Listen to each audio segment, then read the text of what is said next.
Voilà, bonjour à tous. Alors, je vais vous raconter une petite anecdote aujourd'hui. C'est mon histoire et c'est pas l'histoire de quelqu'un. C'est mon histoire.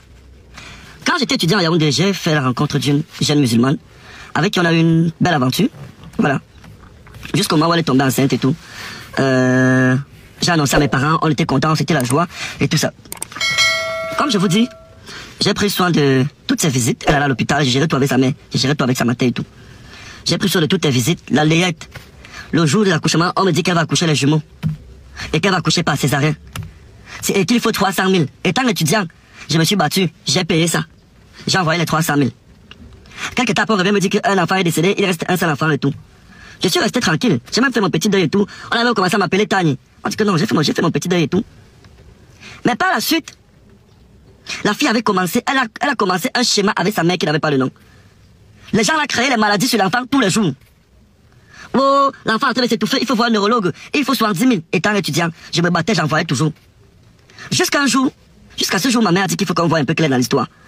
Parce qu'on ne comprenait plus rien. Mon grand frère a décidé d'aller les rencontrer. Il prend la route. En milieu de route, on l'appelle, on lui dit non, ne viens plus. Tu viens ici, on va te piquer. Nos frères vont te piquer. Mon grand frère est rentré. Un autre jour, c'est un autre schéma. On invente encore une maladie. On dit qu'elle est couchée avec l'enfant à l'hôpital. L'enfant est en train de mourir. On dit que l'enfant est en train de mourir. Ma mère dit, ok, pas de problème. On envoie l'agent, mais on décide que l'agent qu'on va envoyer là, quelqu'un va venir à l'hôpital avec. C'est comme ça qu'on demande le nom de l'hôpital, la fille donne le nom de l'hôpital. La personne arrive à l'hôpital, on appelle la fille, le numéro ne passe plus. C'est où on a compris que le schéma-ci, c'est un schéma compliqué. C'est un schéma compliqué. Succession de frappes, succession de frappes. Ma mère envoie l'agent à l'enfant à la fille là, que viens me montrer l'enfant, viens me montrer mon fils, mon petit-fils et tout. Elle n'est jamais passée. Moi-même, j'envoie l'agent que viens me montrer l'enfant à Yaoundé, elle n'est jamais passée. Un jour, elle décide de venir me montrer l'enfant. Je vois l'enfant, je suis content. Je porte l'enfant, je joue avec l'enfant. Mais ce qui m'intrigue, l'enfant est venu chez moi une fois, deux fois, trois fois. L'enfant ne m'a jamais appelé papa. Le petit m'appelait toujours pifo, pifo, pifo. Je suis resté tranquille, j'ai dit mais attends. J'ai même dit non, peut-être c'est un enfant, il ne connaît pas ce qu'il fait. J'ai pris soin de cet enfant jusqu'à l'âge de 3 ou 4 ans. Pendant 3 ou 4 années, je me suis occupé complètement. Même la première année quand il fallait aller à l'école, j'avais payé. Un jour je m'en vais à Yaoundé, puisque je vivais déjà à Douala et tout. J'arrive à Yaoundé. Je suis avec une amie. Je zappe mon statut, je tombe sur le statut de la fille. Elle dit, hey, tu connais Khadija? J'ai dit, oui, c'est la mère de mon enfant. Oh putain. La fille là s'est moquée de moi. Que l'enfant de Khadija a au moins 5 pères. Que où tu es là, tu es au moins le 5e père de l'enfant là. Que le vrai père de l'enfant vend les habits à Mokolo. Je suis resté comme ça, j'ai appelé ma mère. J'étais déçu, j'ai appelé la fille. J'ai causé avec elle. Je lui ai demandé pourquoi tu m'as fait ça. Elle a avoué.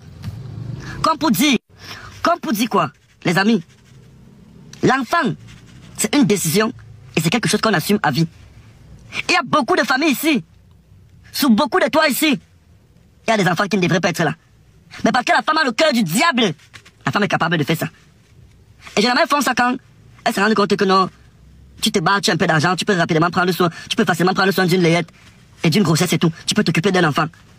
Ou encore peut-être quand on voit que non, le gars c'est un peu célèbre, machin, machin, on te colle une grossesse comme ça. Faites attention. Faites attention. Ne collez plus les grossesses aux gens. Faites attention. Ayez même peur de Dieu. Ayez la crainte de Dieu quand vous faites souvent certaines choses. Je ne vais pas trop parler. Je ne vais pas entrer dans les détails. Faites attention. J'espère que vous avez écouté l'anecdote là. À bon entendeur, bonne semaine. Mesdames, messieurs, téléchargez l'application Melbet. Utilisez mon code promo PIFO, gagnez 200% lors de votre premier échange. Bonne semaine à tous. C'est le meilleur code promo PIFO sur Melbet. Téléchargez l'application Melbet.